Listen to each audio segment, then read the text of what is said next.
अस्सलाम वालेकुम everyone. So in this video we are going to do the Wilson's disease. ठीक है, अब विल्सन्स डिजीज़ जो है ना, ये हमारे पास सबसे पहले ये ऑटोसोमल रिसेसिव डिसऑर्डर है। ठीक है, सारा मैकेनिज़्म करेंगे, सारा कुछ करेंगे, लेकिन फ़िलहाल मैंने जो डायग्राम बनाई है ना, इसी की सीक्वेंस में जाते हैं जो नोट्स हैं। ठीक है, इससे आपको बहुत ईजीली याद हो जाएगा इसके जितने भी क्लिनिकल फीचर्स हैं, जितनी भी इसकी वो है क्या कह सकते हैं, इटियोलॉजी वगैरह है। ठीक है, इसके अलावा ट्रीटमेंट वगैरह हो गई। ठीक है, रिस्क वगैरह हो गए, लैब डायग्नोसिस, सब कुछ जो है वो आपको इस वीडियो से इजीली समझ आ जाएगी। ठीक है, अच्छा, अब ये तो हमें पता है कि Wilson's disease is related to copper, somehow related to copper, इतना तो हमें पता होगा। ठीक है, अब देखो नॉर्मली क्या होता है कि जब हम कॉपर को खाते हैं किसी फूड में, फॉर एग्जांपल चॉकलेट हो गया, मशरूम हो गया, इसके अलावा और भी डिफरेंट फूड्स होते हैं। ठीक है, डिफरेंट हम मल्टीविटामिन्स लेते हैं, बहुत सारी चीज़ें होती हैं। ठीक है, वो आप नेट पे चेक कर लो कि किन किन चीज़ों में कॉपर होता है। ठीक है, वो हम खा लेते हैं तो वो हमारे पहले स्टमक में जाता है, फिर स्मॉल इंटेस्टाइन तक पहुंचता है। ठीक है, अब स्मॉल इंटेस्टाइन में पहुंचने के बाद ये स्मॉल इंटेस्टाइन का ल्यूमेन है। ठीक है, ये हमारे पास इंटेरोसाइट्स हैं और ये ब्लड वेसल्स हैं। ठीक है, अब इसको ल्यूमेन से इंटेरोसाइट्स के अंदर जाने में और फिर ब्लड वेसल में जाने में एक ट्रांसपोर्टर की ज़रूरत होती है, जिसको हम कहते हैं कॉपर मेम्ब्रेन ट्रांसपोर्टर 1। ठीक है, कॉपर मेम्ब्रेन ट्रांसपोर्टर 1। ठीक है, अब ये कॉपर मेम्ब्रेन ट्रांसपोर्टर 1 अगर ना हो तो कॉपर जो है वो हमारे पास ब्लड स्ट्रीम तक नहीं पहुंचेगा। ठीक है, अब कॉपर मेम्ब्रेन ट्रांसपोर्टर 1 कब नहीं होता? ये कॉपर मेम्ब्रेन ट्रांसपोर्टर 1 जो होता है, it is mediated by gene which is ATP7A gene. ठीक है, ATP7A जीन। ठीक है, अब कॉपर मेम्ब्रेन ट्रांसपोर्टर 1 नहीं है क्योंकि हमारे पास एक जीन नहीं था। ठीक है, which is the ATP7A gene. तो अल्टीमेटली बंदे को एक डिज़ीज़ हो जाती है जिसको हम कहते हैं मैनकर्स डिज़ीज़। ठीक है, this is a Menkes disease. MCQs में आ सकता है।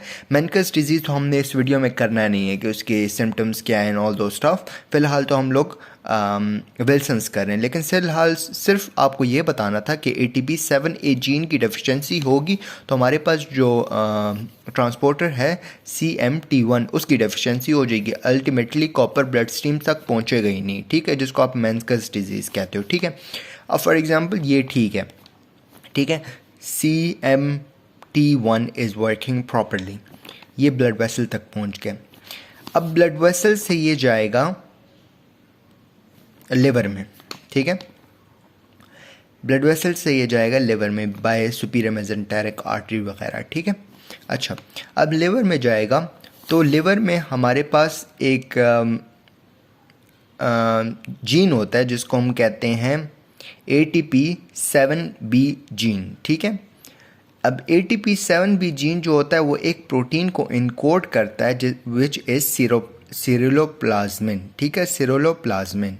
ठीक है, अब फॉर एग्जांपल अगर हमारे पास, अच्छा ये बता देता हूँ सिरुलोप्लाज्मिन का क्या काम क्या होता है। ये इसका काम ये होता है कि हमारे पास तकरीबन 6 एटम्स ऑफ कॉपर को अपने साथ जाके अटैच कर देता है। ठीक है, फिर इसकी ट्रांसपोर्ट में हेल्प कराता है इन ब्लड एंड बाइल। ठीक है, अच्छा देखो, अब ATP7B जीन की डेफिशिएंसी है किसी में। ठीक है, तो अब क्या होगा कि या तो सिरुलोप्लाज्मिन बनेगा नहीं और या तो इनकॉर्पोरेशन ऑफ सिरुलोप्लाज्मिन विद कॉपर होगा नहीं। ठीक है, तो अल्टीमेटली क्या होगा कि कॉपर जो है वो फ्री फॉर्म में हो जाएगा। अब जो लिवर है ना, तो उसमें वो कॉपर, उसका लेवल इंक्रीज़ होना शुरू हो जाएगा। अब जब कॉपर का लेवल इंक्रीज़ होना शुरू हो जाएगा तो हेपेटोसाइट में हमारे पास क्या होगा, इंक्रीज लेवल ऑफ कॉपर। ठीक है, अब ये इंक्रीज लेवल ऑफ कॉपर जो है ये इस हेपेटोसाइट से लीक आउट करना शुरू कर देगा सीरम में, और जब वो सीरम में लीक आउट हो जाएगा तो वो ब्लड स्ट्रीम में एंटर हो जाएगा। अब जब वो ब्लड स्ट्रीम में एंटर हो जाएगा तो वो डिफरेंट ऑर्गन्स में जाके डिपॉजिट होना शुरू हो जाएगा, दैट फ्री आयरन कॉपर। ठीक है, अब वो फ्री कॉपर डिफरेंट ऑर्गन्स में, डिफरेंट टिश्यूज़ में जब डिपॉजिट होगा तो डिफरेंट हमारे पास सिम्टम्स आएंगे, वो हम लोग कर लेते हैं आगे जाके। ठीक है, यहाँ तक तो समझ आ गई कि हमारे पास ATP7B जीन की जो है वो म्यूटेशन है या डेफिशिएंसी कह लो, और जब उसमें मसला था तो अल्टीमेटली क्या होगा कि हमारे पास सिरुलोप्लाज्मिन जो प्रोटीन होता है, जो ट्रांसपोर्टर होता है कॉपर का, वो एब्सेंट होता है। ठीक है, तो अल्टीमेटली कॉपर जो है उसके साथ बाइंड नहीं होगा, तो अल्टीमेटली कॉपर जो है वो ब्लड स्ट्रीम में फ्री फॉर्म में रह जाएगा। ठीक है, अच्छा, अब ये कॉपर जो होता है ना, ये हमारे पास, हम लोगों ने फेंटन रिएक्शन भी पढ़ा हुआ है। ठीक है, फेंटन रिएक्शन में क्या होता है कि हमारे पास H2O2 जो होता है, ठीक है, हाइड्रोजन पेरोक्साइड जो होता है, वो कन्वर्ट हो जाता है इनटू हाइड्रोक्सिलाइन। ठीक है, and that's a free radical. Even H2O2 is a free radical. ठीक है, अब फ्री रेडिकल जो होता है, obviously free radical is going to cause damage of the DNA and ultimately बंदा कार्सिनोमा में चला जाता है, मेनली हेपेटोसेलुलर कार्सिनोमा। ठीक है, अच्छा, तो फेंटन रिएक्शन में एक तो आयरन इन्वॉल्व होता है। अब आयरन नहीं होगा तो कोई और एलिमेंट इन्वॉल्व होगा। ठीक है, तो that's the copper. So copper can also cause participation in Fenton reaction which can lead to increase formation of the hydroxyline। ठीक है, अच्छा, अब ये बात तो मैंने ऑलरेडी कर दी है कि कॉपर जो है वो हेपेटोसाइट्स में इंक्रीज हो जाएगा, अल्टीमेटली वो सीरम में जो है वो लीक आउट होना शुरू हो जाएगा। इसके ज़रिए जो है वो सीरम से जो है वो different part of the body में जाके डिपॉजिट होना शुरू हो जाएगा and ultimately it is going to cause some symptoms. ठीक है, अब ये मैंने सारे लिखे हुए हैं। ठीक है, एक एक करके करेंगे जो सीक्वेंस है ना।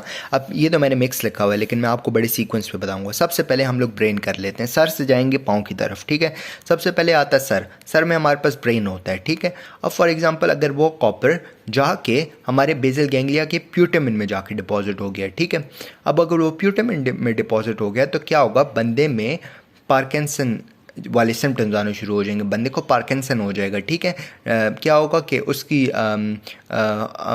अनकोऑर्डिनेटेड मूवमेंट स्टार्ट हो जाएंगी। ठीक है, उसकी गेटिंग में प्रॉब्लम हो जाएगी। ठीक है, इसके अलावा मूवमेंट स्टार्ट हो जाएंगी और डिफरेंट फीचर्स होते हैं, वो इतना ज़रूरी नहीं है। सिर्फ ये याद रखना है कि प्यूटामिन जब डिपॉजिट होगा तो पार्किंसन वाले सिम्टम्स आएंगे। फिर इसके अलावा ये सब थैलेमस में भी जाके डिपॉजिट कर सकते हो। सब थैलेमस में जब डिपॉजिट होगा तो हेमीबेलिस्मस हो जाएगा बंदे को। ठीक है, बंदे की एक हाइपर कैनेटिक मूवमेंट स्टार्ट हो जाएगी एक साइड ऑफ द बॉडी में। ठीक है, इसके अलावा ये फ्रंटल लोब में भी डिपॉजिट हो सकता है, जिसकी वजह से ऑब्वियसली फ्रंटल लोब का काम ये थिंकिंग वगैरह होता है ना, तो क्या होगा, कन्फ्यूजन होगी, कन्वर्जेंस होंगी, सीजर्स वगैरह होंगे। इसके अलावा डिप्रेशंस, माइग्रेन वगैरह, एटेक्सिया वगैरह हो जाएगा। ठीक है, अच्छा, ब्रेन की बात हो गई। फिर हम आते हैं आई पे, सर से नीचे आती हैं आंखें। आंखों में हमारे पास जो कॉर्निया का डेस्मेंट मेम्ब्रेन होती है, उसमें जाके कॉपर डिपॉजिट हो जाता है। जब कॉपर जो होता है वो Descemet membrane of the cornea में डिपॉजिट हो जाता है, so it is going to cause Kayser Fleischer ring. ठीक है, क्लेसर फिशर रिंग। ठीक है, ये डायग्राम मैंने बनाई हुई है, इर्द गिर्द कॉर्निया के हमारे पास क्लेसर फिशर रिंग बन जाती है। इसकी आप प्रॉपर डायग्राम जो है यूट्यूब पे देख लेना, गूगल वगैरह में देख लेना। ठीक है, अच्छा, फिर इसके बाद नीचे आते हैं, आंखों से नीचे हमारे पास सबसे पहले आएगा हार्ट में क्या करेगा कि हमारे पास वो करना शुरू हो जाएगा, कार्डियोमेगेली वगैरह कॉज करेगा। ठीक है, फिर इसके बाद हार्ट से नीचे हमारे पास आएगा लिवर में ये करेगा, लिवर में ऑब्वियसली ये हमारे पास फैटी चेंजेस भी कॉज करेगा, हेपेटाइटिस वगैरह भी कॉज करेगा, सिरोसिस वगैरह भी कॉज करेगा। ठीक है, फिर लिवर से नीचे आते हैं तो हमारे पास आता है, पहले हमारे पास आती है किडनी। ठीक है, किडनी में क्या करेगा कि ये हमारे पास जो प्रॉक्सिमल कन्वोल्यूटिव ट्यूब्यूल है उधर जाकर डिपॉजिट हो जाएगा। अल्टीमेटली हमारे पास एक सिंड्रोम होगा जिसको हम फ्रैंकन सिंड्रोम कहते हैं। ठीक है, फिर दो चीज़ें रह गई हैं, एक एंडोक्राइन में फंक्शंस और एक इसका ब्लड वेसल में आरबीसीज के साथ क्या काम होता है। तो आरबीसी को ये डिस्ट्रॉय करता है। ठीक है, हीमोलिसिस करता है, कॉपर आरबीसी की हीमोलिसिस कराता है। ठीक है, अच्छा, और एंडोक्राइन में ये क्या करता है कि एक तो हाइपोपैराथायराइडिज्म कॉज करता है। ठीक है, हाइपोपैराथायराइडिज्म, और एक ये जो इनफर्टिलिटी कॉज करता है डिफरेंट गोनेड्स में जाके डिपॉजिट होके। ठीक है, ये हो गया clinical features of the Wilson's disease. अच्छा, और ये विल्सन्स डिजीज़ जो होता है ना, ये ऑटोसोमल रिसेसिव डिसऑर्डर है। ठीक है, अच्छा जी, इसमें कुछ और रह गया हो तो बता देता हूँ। हाँ, लैब डायग्नोसिस। अब लैब डायग्नोसिस में हमारे पास इसमें क्या होता है कि यहाँ से कर लेते हैं, मैंने यहाँ पे लिखा हुआ है, ठीक है। तो सबसे पहले आप डायग्नोसिस में क्या करते हो, एक आप स्लिट ये जो स्लिट लैंप वो होता है ना, आई स्लिट लैंप, इसकी एग्जामिनेशन करते हो तो आपको कैसर फिशर रिंग्स नज़र आती हैं, ठीक है। इसके अलावा आप LFTs करते हो जिसमें लिवर का फंक्शन देखते हो ना, तो ऑब्वियसली एंजाइम्स के लेवल आपको ज़्यादा नज़र आएंगे, ठीक है। इसके अलावा आप सीरम में सेरुलोप्लाज्मिन का लेवल देखते हो, फ्री कॉपर का लेवल देखते हो, और जो वो है टोटल कॉपर है उसको भी देखते हो। तो सेरुलोप्लाज्मिन भी कम होता है, टोटल कॉपर भी कम होता है, लेकिन फ्री कॉपर जो होता है वो ज़्यादा होता है, ठीक है। इसके अलावा आप लिवर बायोप्सी करते हो तो उसमें आपको डिपोजिशन ऑफ कॉपर नज़र आती है। इसके अलावा डिफरेंट और ऑर्गन्स की भी आप जब बायोप्सी करते हो तो आपको कॉपर की डिपोजिशन नज़र आती है, तो you can just predict from that it's a Wilson's disease, ठीक है। इसके अलावा आप जो है जेनेटिकल टेस्ट भी कर सकते हो। जेनेटिकल टेस्ट में क्या होता है कि आप जिस जीन में मसला है ना, ऑब्वियसली वो जीन क्या है, ATP7B जीन, तो उसको आप देखते हो, ठीक है। किधर देखते हो, क्रोमोसोम नंबर 13 पर देखते हो, और उसके जो क्यू आर्म है, ठीक है, उसमें 14.3 वाली जगह जो है ना उधर देखना है, ठीक है। एंड अब इसकी ट्रीटमेंट पे आ जाते हैं। Rest of the things are done, ठीक है। ट्रीटमेंट्स के लिए आपने 3Ds याद रखने हैं। एक, डाइट को कंट्रोल करना है जिसमें आपने कॉपर फ्री डाइट लेनी है, ठीक है। सेकंड, आपने ड्रग्स देनी है, ड्रग्स में मेनली पेनिसिलिनमीन है, डी पेनिसिलिनमीन, ठीक है, विच इज़ द कॉपर चिलेटर, ठीक है। और थर्ड, आपने क्या करना है, डिस्प्लेसमेंट, लिवर ट्रांसप्लांट कराना है तो आपके सिम्टम्स जो होंगे वो अच्छे हो जाएंगे, मतलब रिड्यूस होना शुरू हो जाएंगे, ठीक है। That's it, we're done with the Wilson's disease, and next part में हम फर्दर इस चैप्टर को कंटिन्यू रखेंगे। Thank you.